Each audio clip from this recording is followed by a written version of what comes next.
I didn't want to be told by a university whether I was good or bad. Because there's a certain desire for that, I think, when you go to college. And again, I'm a little bit counter authoritarian. And so I didn't want to be in that position. I think that was kind of like I don't want to say that I judge everyone who puts themselves in that position, but I feel like the system is designed in such a way, professors oftentimes aren't the people who are practicing in their fields.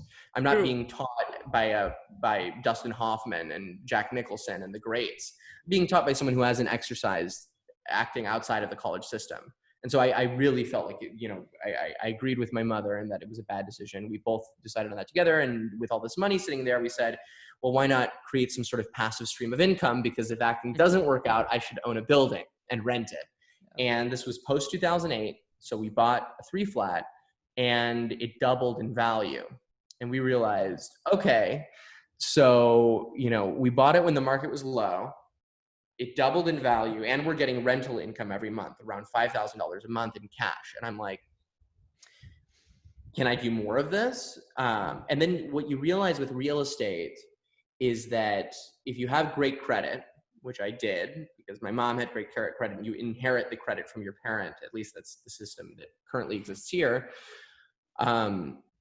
You can buy a lot of real estate. It's almost like a pyramid scheme. They allow you to just keep borrowing money off of the same, like let's say I have $300,000 and I put it into a building.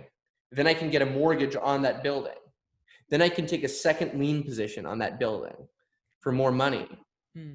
It's insane. You basically can keep reusing the same money to buy more buildings. And so I realized if I found good investments, I could just kind of keep buying them. So now I have about 20 properties that I built while I wasn't going to college and I was acting. And at one point I left acting primarily for, I wanted to work in education. My mother is an educator and I wanted to be a little bit more involved in the real estates. I also wanted to explore the world of stocks. And through voice, that how these actors use their creativity, like the gypsy scene which you did with the blanket was amazing. Yeah, so right. So you know what? Yeah, that's interesting. I'll tell you just a short story because when Alexander came into the first read, he was finding his character.